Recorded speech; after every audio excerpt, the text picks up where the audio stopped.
오늘 드디어 요한계시록 마지막 그 강의 설교입니다.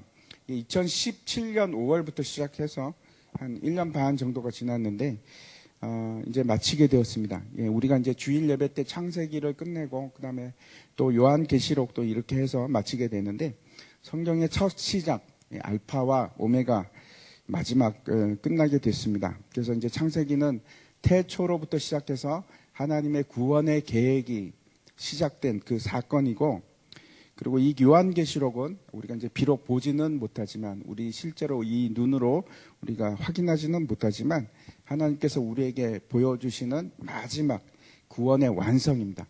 그래서 구원의 시작과 구원의 완성이 창세기와 요한계시록을 통해서 이렇게 우리가 쭉 볼 수 있었습니다. 그래서 창세기하고 요한계시록을 알게 되면은 하나님의 구원의 계획이 무엇이고 그것이 어떻게 시작이 됐고 또 어떻게 끝을 맺는가 하는 것을 우리가 명확하게 알 수 있습니다.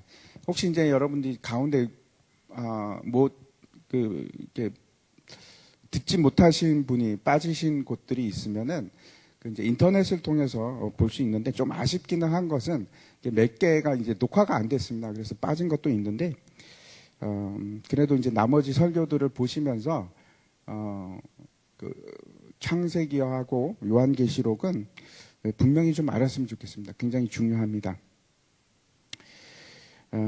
이 일을 통해서, 요한계시록을 통해서 이제 앞으로 우리에게 어떤 일들이 일어날지 우리가 명확하게 이해할 수 있습니다. 이제 시작할 때 제가 말씀드렸지만 요한계시록은 우리가 생각하던 것처럼 그렇게 어려운 책은 아닙니다. 그렇다고 해서 쉬운 책인가? 쉽지는 않습니다. 어렵기는 하지만 우리가 이해하지 못할 정도로 어려운 책은 아닙니다. 오늘 말씀에도 이제 10절에 보면은 이렇게 되어 있습니다. 10절 한번 보여주십시오. 예. 또 내가 말하되 이 두루마리의 예언의 말씀을 임봉하지 말라, 때가 가까우니라, 이렇게 말씀하고 있는데, 이 천사가 뭐라고 하는가 하면 이 두루마리 예언의 말씀을 봉하지 말라 이렇게 얘기하고 있습니다. 다니엘서와는 차이가 있는데, 다니엘도 이제 마지막 12장에 가면은 비슷한 내용이 나오는데, 다니엘서에서는 뭐라고 하는가 하면 이제 12장 9절에 이렇게 되어 있습니다. 그가 이르되 다니엘아, 갈지어다, 이 말은 마지막 때까지 간수하고 봉함할 것이니라. 다니엘서에서는 그렇죠. 이제 이 말씀을, 예언의 말씀을 임봉하라고 하는데, 봉하라고 하는데, 요한계시록에서는 이제 봉하지 말라 이렇게 얘기합니다. 과연 그 사이에 무슨 일이 있었기 때문에 그런 겁니까? 다니엘이 이루 말할 수 없는 그 놀라운 환상들을 봅니다. 근데 다니엘이 지금 이 말씀 바로 앞에 뭐라고 말하는가 하면, 내가 듣고도 깨닫지 못하노라, 들어도 무슨 말인지 이해를 못했다, 이렇게 되어 있습니다. 그리고 나서 이제 뭐라고 하냐면, 다니엘아 이제 갈지어다, 이제 가라, 마지막 때까지 잘 간수하고 봉함해서 잘 간수해라. 이때는 계시가 다니엘에게 주어졌지만 다니엘이 그 말씀을 깨달을 수가 없었습니다. 근데 이제 동일하게 요한에게 환상이 주어지고 하나님의 말씀이 이제 보게 되었는데, 이제는 임봉을 해제하라 이렇게 얘기합니다. 왜? 때가 가까우니까. 이제는 모든 때가 되었기 때문에 이 예언의 말씀은 누구든지 귀 있는 자들에게는 열려 있습니다. 이 말씀이 임봉되어 있지 않기 때문에 누구든지 눈으로 볼 수도 있고 또 귀로 들을 수도 있고 이해할 수도 있습니다. 그래서 이 요한계시록은 우리가 이해할 수 있는 책입니다. 임봉해 있지 않습니다. 비밀로 둘러싸여져 있지 않습니다. 우리가 이해할 수 있습니다. 지난 시간까지는 우리가 이제 새 예루살렘 성에 대해서 살펴봤는데, 그 새 예루살렘 성에는 그렇죠, 제일 중요한 것들이 있습니다. 하나님과 어린 양의 보좌가 있고, 그 보좌로부터 흘러나오는 게 있습니다. 그게 뭘까요? 생명수. 그렇죠. 생명수가 흘러나옵니다. 그래서 우리가 어떤 사람인가 하면 이 하늘에 뜻이 이루어졌던 것처럼 이 땅에서도 하늘의 뜻이 이루어지도록, 주기도문에 나오는 것처럼 하나님 나라가 이 땅에도 이루어지도록 그 위임을 받았습니다. 그리스도에게 위임을 받았고 그 일들을 해 나가는 사람들입니다. 우리를 영원히 갈증에서 풀어주게 할 그것이 뭔가 하면 우리를 다시 소생케 하는 것이 뭔가 이 생명수입니다. 그게 이제 요한계시록의 결론입니다. 새 예루살렘 성이 결론입니다. 그리고 나서 이제 오늘 6절부터 이제 말씀이 시작되는데 이 오늘 본문의 6절부터 시작해서 마지막 21절까지 말씀은 전체 요한계시록의 에필로그라고 할 수 있습니다. 후문입니다. 후문. 다시 말씀드려서 이제 요한계시록의 모든 환상은 다 끝났고 그리고 나서 사도 요한과 그리고 또 사도 요한뿐만 아니고 우리들에게 주어지는 마지막 권면의 말씀입니다. 6절부터 시작해서 21절까지.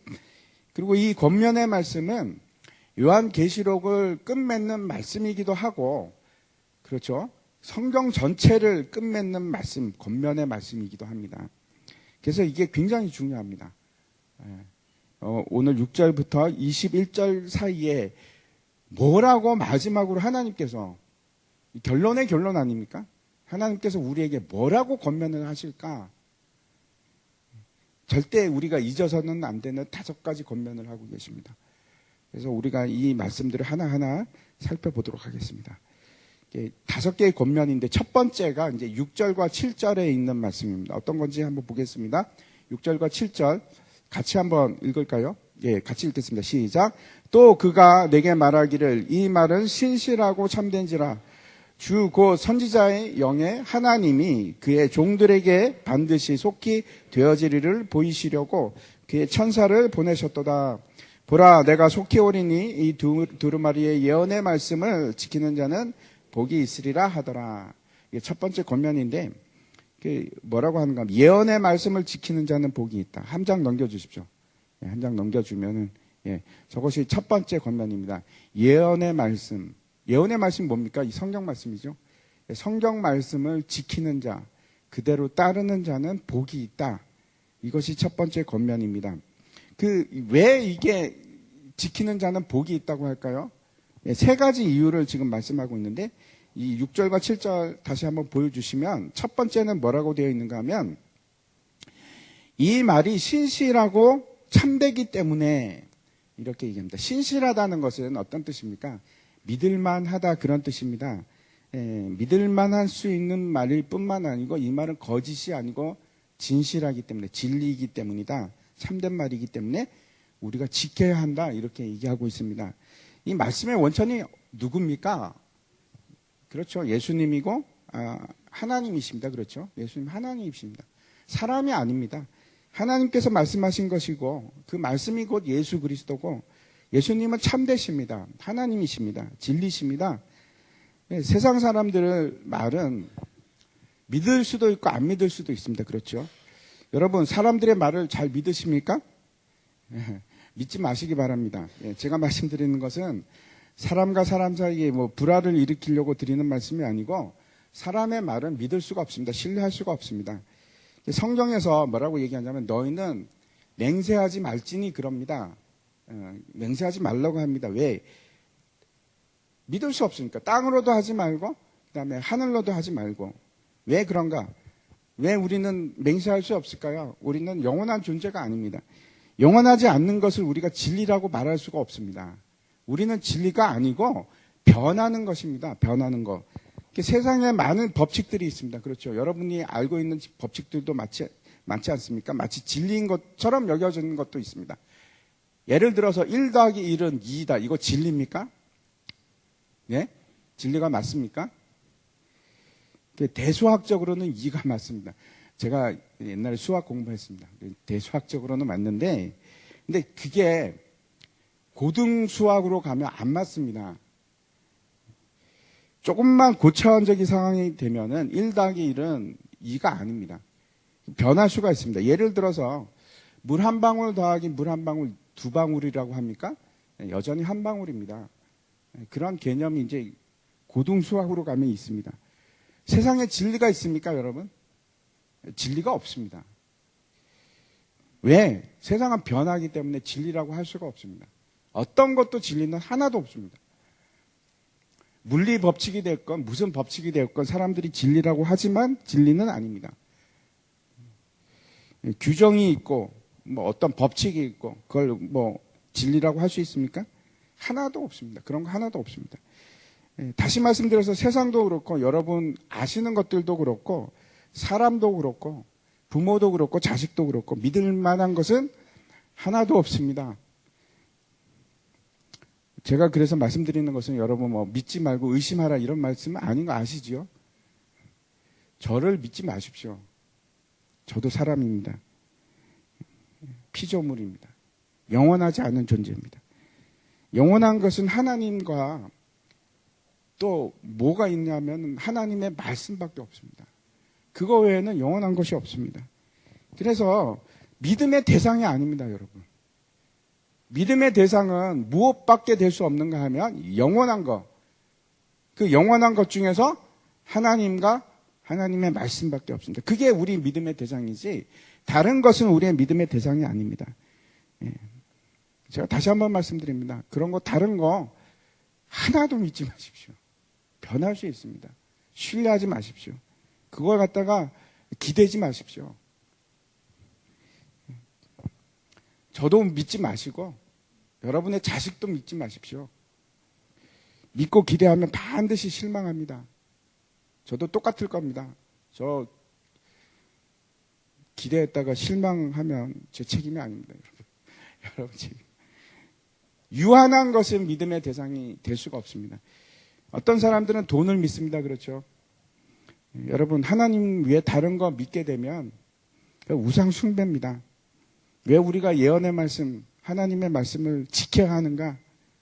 이 말씀은 하나님께서 주신 말씀이고 그 말씀은 진리이기 때문에 이 말씀이 바로 예수 그리스도이기 때문에 그래서 우리가 하나님의 말씀을 지키는 겁니다. 이게 첫 번째 이유입니다. 우리가 어떻게 하나님을 말씀을 다 지켜 난 못해, 난 못 지켜 그런 말 하지 마시기 바랍니다. 저도 압니다. 우리는 여전히 부족하고 실패할 겁니다. 하지만 난 안 지키겠다 하는 거하고 그래도 나는 지키고자 그 방향으로 나가는 거는 천지차이입니다. 천지차이입니다. 두 번째 왜 우리가 하나님의 말씀을 그렇게 지켜야 하는가? 왜 그런가? 6절에 뭐라고 하는가 하면 6절에 보시면은 이 종들이 누구에게 주어졌는가 하면 그 종들에게 주어졌다고 합니다. 첫 번째는 하나님으로부터 나왔기 때문에 하나님의 말씀은 진리이기 때문에 우리가 지켜야 하는 것이고 두 번째 이유는 우리가 종이기 때문에 그렇습니다. 우리에게는 여러분 주인이 있습니다. 주인이 없는 것처럼 그렇게 살지 마십시오. 우리가 어떤 사람인가 하면 마치 이제 신명기에 보면은 스스로 종된 자들이 있습니다. 그래서 스스로 주인이 좋아서 떠나지 않는 종들이 어떻게 하냐면 귀에다가 구멍을 뚫습니다. 여러분 한번 만져보십시오. 여러분 귀에 다 구멍이 있습니다. 우리는 스스로 예수 그리스도의 종이 되기로 작정한 사람입니다. 다시 말씀드려서 나는 주님이 나의 구주십니다. 주님이 나의 주님이십니다. 고백한 사람들입니다. 여러분 세례 받으셨죠? 세례 때 그 고백을 했습니다. 여러분에게는 주인이 있습니다. 종입니다, 우리는. 그래서 종은 그 주인의 말씀에 순종해야 됩니다. 지극히 마땅한 바입니다. 하기 싫습니다. 이런 거 더 이상 없습니다. 하지 마십시오. 그런 말 하지 마십시오. 말씀을 지키셔야 합니다. 세 번째 우리가 왜 하나님의 말씀을 지켜야 하는가? 7절에 보시면은 뭐라고 되어 있는가 하면 내가 속히 오리니 예수님께서 속히 오신답니다. 여러분 분명히 지금 사도 요한에게 하신 말입니다. 지금 몇 년이 지났습니까? 2000년 지났습니다. 벌써 2000년이 지났는데 혹시 여러분 그런 생각 들지 않으십니까? 아니 뭐야 이거 양치기 소년 아니야. 오신다고 하고 아직도 안 오시는 거 아니야. 마을 사람들에게 일이다 늑대다 막 이렇게 외쳤는데 보니까 거짓말이고 또 거짓말이고. 그런데 여러분 예수님께서 속히 오리라 하는 말씀은 그런 거하고 전혀 틀린 말입니다. 먼저 우리가 생각해야 할 것은 우리 시간 개념입니다. 제가 이제 다시 말씀드리면 우리의 시간과 하나님의 시간은 전혀 다릅니다. 하나님의 시간은 우리와 다를 뿐만 아니고 하나님은 시간의 지배를 받으실까요? 아니요. 지배를 받는 것이 아니고 시간을 통치하시는 분이십니다. 지배하시는 분입니다. 그래서 천년이 한 밤의 경점 같습니다. 한 점과 같습니다. 천년이. 뿐만 아니고 이 시간을 지배를 받지 않는다는 것은 이 속히라는 말은 여러분 무슨 뜻인가 하면 두 가지 의미가 있는데 하나는 빠르게 그런 뜻입니다. 빠르게. 급하게. 다시 말씀드려서 어떤 순서가 되면은 지체하지 않고 그 일이 이루어지는 것을 속히라는 뜻입니다. 절대로 그래서 무슨 뜻이냐면 이 속히라는 말은 빠르게 절대로 변개치 않고 반드시 이루어진다는 뜻입니다. 근데 순서가 있습니다. 그 순서가 우리가 생각하는 크로노스, 시간이 가는 그 순서가 아니고요. 그 시간이 아니고 카이로스, 하나님의 때가 있는 겁니다. 하나님의 때가 되면 정확하게 속히 하나도 지체되지 않고 반드시 이루어집니다. 반드시 예수님께서 오십니다. 그때가 되지 않았기 때문에 안 오시는 겁니다. 지금도 일들이 남아있기 때문에 안 오시는 것이지 그때가 되면 옵니다.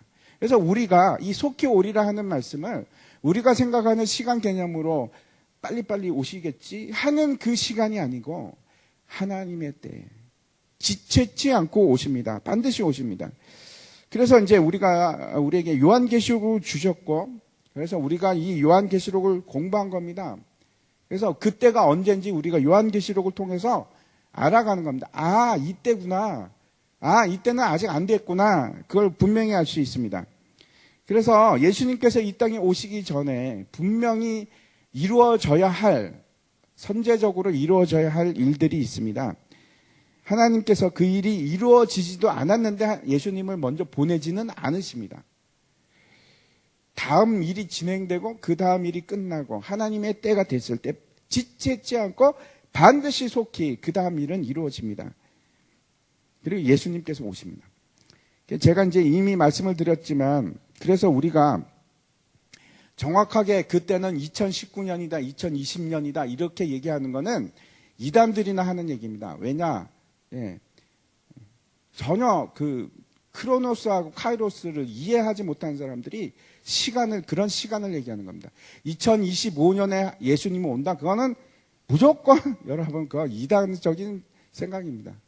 그게 아니고 예수님께서 오시는 시간은 하나님의 때는 카이로스 그때입니다.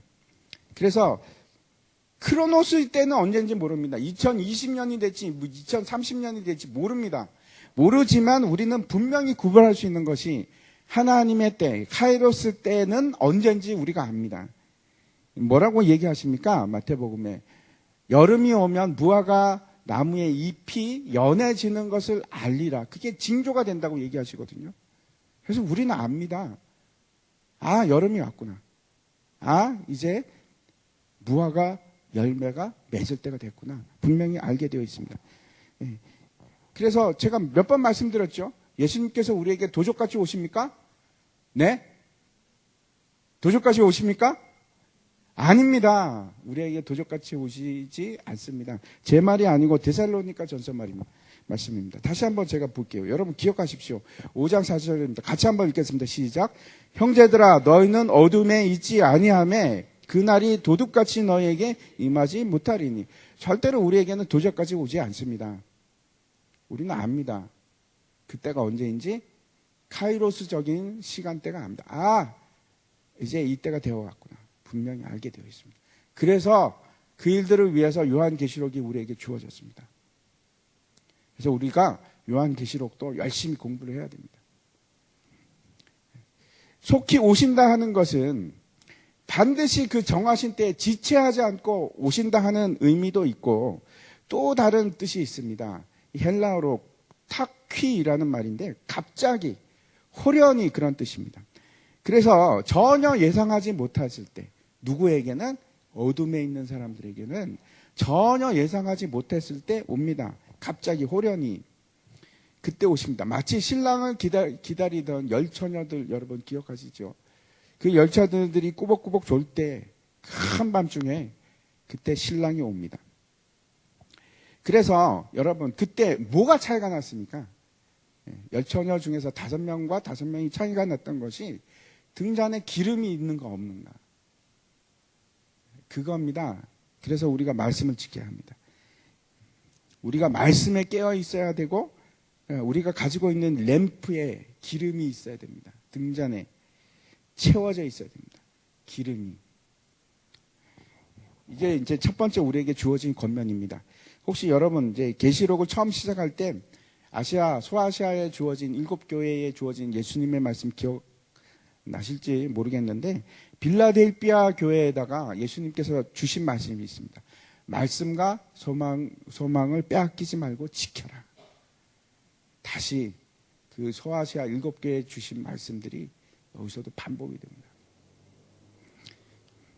진리의 말씀을 지키시기 바랍니다. 순종하시기 바랍니다. 진리니까, 속히 오시니까, 우리는 하나님의 종이니까 당연히 지켜야 됩니다. 마지막 때 첫 번째 우리에게 주신 권면의 말씀이고, 이제 두 번째 권면의 말씀 보도록 하겠습니다. 8절과 9절인데 제가 한번 읽겠습니다. 그것들을 보고 들은 자는 나 요한이니 내가 듣고 볼 때에 이 일을 내게 보이던 천사의 발 앞에 경배하려고 엎드렸더니 그가 내게 말하기를 나는 너와 내 형제 선지자들과 또 이 두루마리의 말을 지키는 자들과 함께 된 종이니 그리하지 말고 하나님께 경배하라 하더라. 이 두 번째 제가 이 권면의 말씀이 무엇인지 말씀드립니다. 하나님께만 경배하라. 하나님께만 경배하는 겁니다. 너무나 당연한 말씀이죠. 그런데 그게 간단한 내용이 아닙니다. 여기 이제 말씀을 보면은 이제 그 천사가 놀라운 환상과 천상의 모습들을 막 보여주고 그리고 이제 그것이 무엇인지 요한에게 설명을 해줬습니다. 그랬더니 천사에게 사도 요한이 자기도 모르게 그 발에 엎드리는 겁니다. 그 경배하려고. 자기가 너무 작게 보이니까 그렇겠죠. 근데 요한이 이때만 그런 것이 아니고 앞에 보면은 19장에서도 똑같은 일이 있었습니다. 19장 말씀 이제 9절과 10절 말씀 한번 보면 제가 읽을게요. 천사가 내게 말하기를 기록하라 어린 양의 혼인잔치에 청함을 받은 자들은 복이 있도다 하고 또 내게 말하되 이것은 하나님의 참되신 말씀이라 하기로 내가 그 발 앞에 엎드려 경배하려 하니 그가 나에게 말하기를 나는 너와 내 및 예수의 증언을 받은 형제들과 같이 된 종이니 천사가 자기도 종이라고 합니다. 삼가 그리하지 말고 오직 하나님께 경배하라. 예수의 증언은 예언의 영이라 하더라. 이 장면이 이제 어떤 장면인가 하면 천상에서 수많은 허다한 무리들이 하나님 앞에 이제 할렐루야 그러면서 찬양을 합니다. 그리고 이제 혼인 잔치가 예비가 되어 있습니다. 이제 그러면서 뭐라고 하는가 하면은 어린 양의 혼인 잔치에 청함을 받은 자들은 복되도다 이렇게 얘기를 합니다. 근데 우연히 일치일지도 모르겠는데 여기서도 똑같이 앞에서 뭐라고 얘기하냐면 복이 있다. 말씀을 지키는 하나님이 그 말씀을 지키는 자는 복이 있다. 예언의 말씀을 지키는 자는 복이 있다. 복이 있다 그래서 그런지 요한이 깜빡 죽습니다. 그래서 천사 앞에서 경배를 하려고 합니다. 사람이 복에 대해서 약해서 그런 건가? 아니면 잘 모르겠습니다. 그런데 이 일이 복되다 하자 감격해서 무릎을 꿇고 천사에게 경배를 하려고 합니다. 그랬더니 막 이렇게 세우는 장면입니다. 먼저 여러분 진짜 복이 무엇인지 기억하시기 바랍니다. 그리고 흔들리지 마십시오. 이제는 헷갈리지 마십시오. 제가 최근까지도 헷갈려 하시는 분들이 계신데 이제는 헷갈려 하지 마십시오. 진짜 복이 무엇인지 여러분 분명하게 구분하시기 바랍니다. 여러분 성경이 말하는 진짜 복은 뭐라고 얘기합니까? 여기서는 예언의 말씀을 지키는 자가 복이 있다고. 예언의 말씀을 지키는 거, 하나님의 말씀에 순종하는 게 그게 복입니다. 복 있는 자는 악인의 길을 쫓지 아니하고 오만한 자의 죄인의 길에 서지 아니하고 오직 오만한 자의 자리에 앉지 아니하며 그게 복입니다. 복. 그게 진짜 복입니다. 그리고 또 여기서 뭐라고 얘기하는가 하면 여기는 뭐라고 어린 양의 혼인잔치에 청함을 받은 자들이 복이다. 그게 복입니다. 여러분 주머니에 천국 초청장이 있는 거 그게 진짜 복입니다. 헛된 복을 따라가지 마십시오. 무시하십시오. 괜찮습니다. 그런 거 진짜 복 아닙니다. 심지어는 계시록에 또 뭐라고 하는가 하면 앞에 14장 가면 이런 말씀도 있습니다. 주 안에서 죽는 것이 복이다. 여러분 아멘이십니까? 주 안에서 죽는 것이 복이랍니다. 핍박을 당해서 죽든지 어떻게 죽든지 주 안에서 죽는 게 복입니다.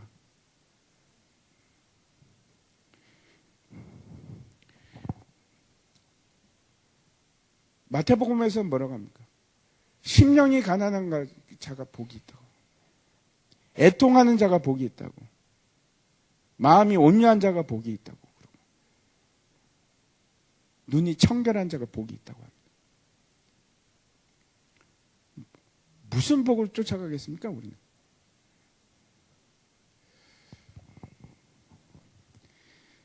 가짜 복 찾지 마십시오. 괜찮습니다. 하나님께서 진짜 복을 찾아가는 사람들에게 거기에 더해서 주십니다.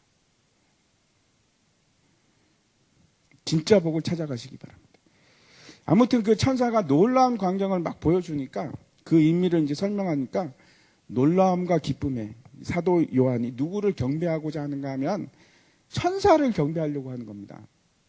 아, 요한이 그런 실수를 다 하나? 혹시 여러분 그렇게 생각하십니까? 간단하게 넘어갈 문제가 아닙니다. 이 일이 얼마나 중요한지 모릅니다. 이게 지금 두 번째 경고입니다. 권면입니다. 우리에게 주시는. 제가 만약에 여러분에게 복음을 잘 설명해 드리면 여러분 저한테 어떻게 하시겠습니까? 저에게 감사합니다. 물론 감사한 일이기도 하겠지요. 그런데 만약에 여러분 마음에 저를 높이고자 하는 마음이 들면은 진짜 곤란한 겁니다. 문제가 있는 겁니다. 베드로와 요한이 성전 미문의 앞에 앉아있는 안진뱅이를 고칩니다. 그랬더니 이제 사람들이 깜짝 놀라면서 베드로와 요한을 그냥 경외하는 눈으로 바라보기 시작한 겁니다. 그랬더니 베드로가 뭐라고 합니까? 왜 우리를 주목하느냐? 왜 우리를 주목하느냐? 이 사람을 걷게 한 것이 누군지 모르느냐? 그렇게 얘기합니다. 만민중앙교회 이제 이재록 씨 이제 재판을 받아갖고 성추행하고 성폭행 뭐 이런 것 때문에 제가 알기로는 10몇 년 형을 받았는데 그럼에도 불구하고 여전히 이재록 씨 그 만민중앙교회는 여러분 이재록 씨를 성령으로 추앙합니다. 성령으로. 거의 신과 같습니다. 하나님과 동등합니다. 옛날에 이제 1982년에 신대방동에다가 이제 이재록 씨가 13명과 함께 만민중앙교회를 개척을 했다고 합니다. 근데 이제 어떤 일을 했는가 하면 그 신적인 존재가 된 이유가 사람들을 막 치유하는 기도를 하는데 치유가 막 일어나기 시작한 겁니다. 그랬더니 사람들이 막 벌떼같이 모여들기 시작했는데 왜 갔을까요? 거기에. 예수님 만나러 갔을까요? 예? 이재록 씨 만나러 간 거죠. 예수님한테 은혜 받으러 갔을까요? 이재록 씨한테 은혜 받으려고 간 거죠. 이게 단순한 문제가 아닙니다.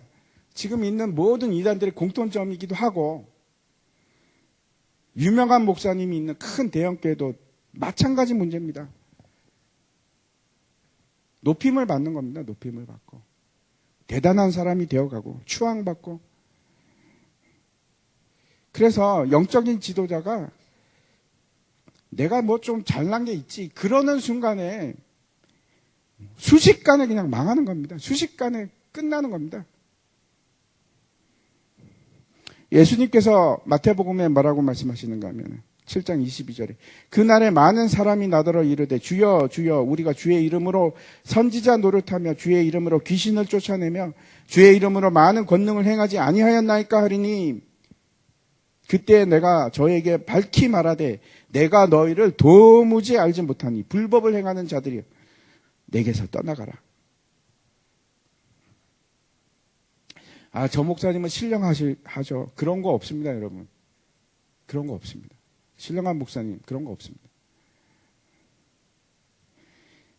여러분, 헷갈리거나 혼란스러워하지 마시기 바랍니다.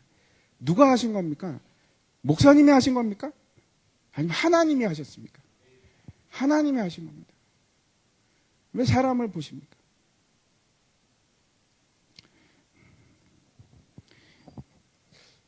여전히 많은 사람들이 목사를 어떻게 대하는가 하면 하나님과 나 사이의 매개체로 생각합니다.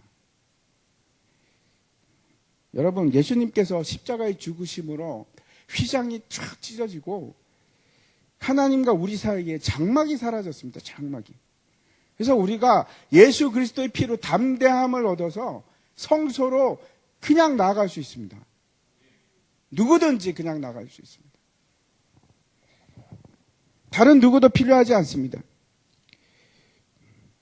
근데도 불구하고 많은 사람들이 어떻게 생각하냐면 여전히 목사를 하나님과 나 사이에 있는 제사장으로 생각합니다. 제사장입니까? 여러분, 우리 한국 문화에서 우리 한국적인 세계관에 가장 영향을 끼친 종교가 어떤 걸까요? 유교일까요? 아니면 불교일까요? 제일 많은 영향을 끼친 거는 무속신앙입니다. 무속신앙. 물론 이제 불교와 유교도 많은 영향을 끼쳤겠죠.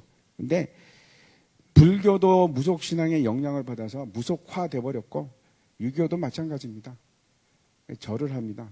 귀신을 두고 절하는 거하고 똑같습니다.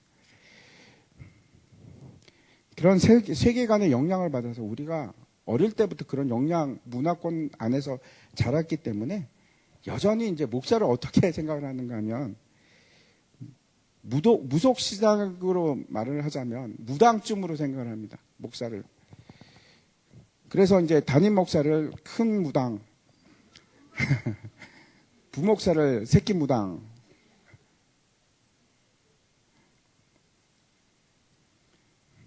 그렇게 생각을 많이들 합니다. 그래서 전도사는 아직 힘이 없다고 생각합니다. 그렇습니까?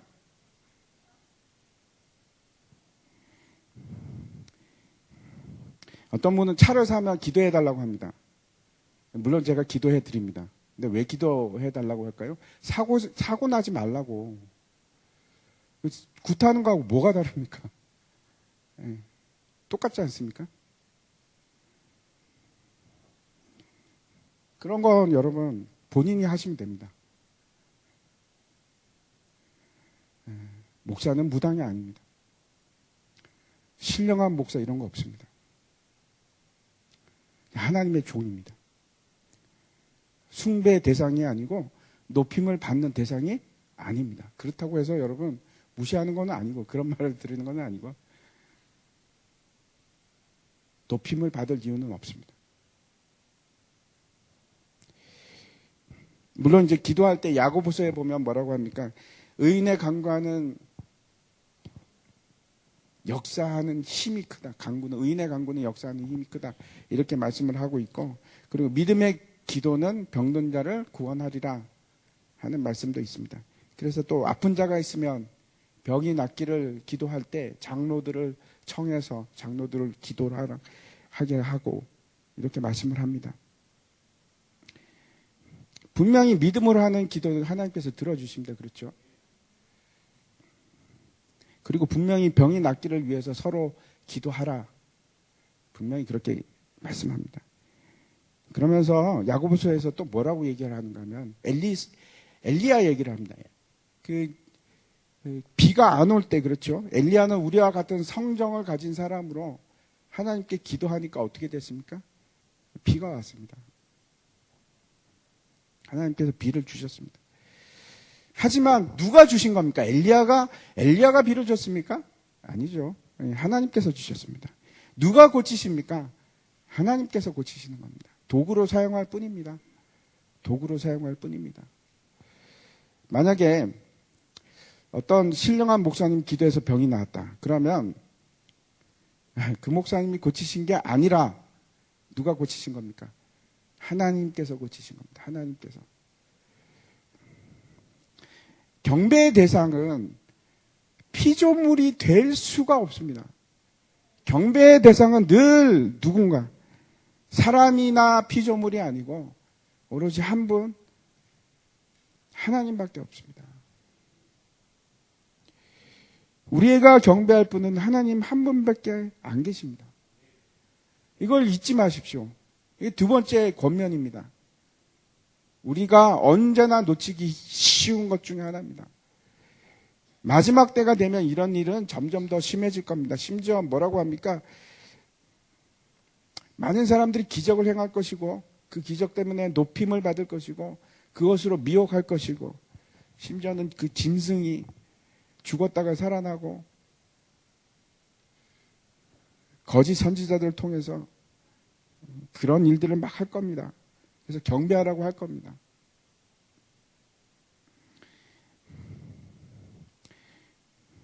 하나님께서 그렇죠. 거짓 선지자를 쓰십니다.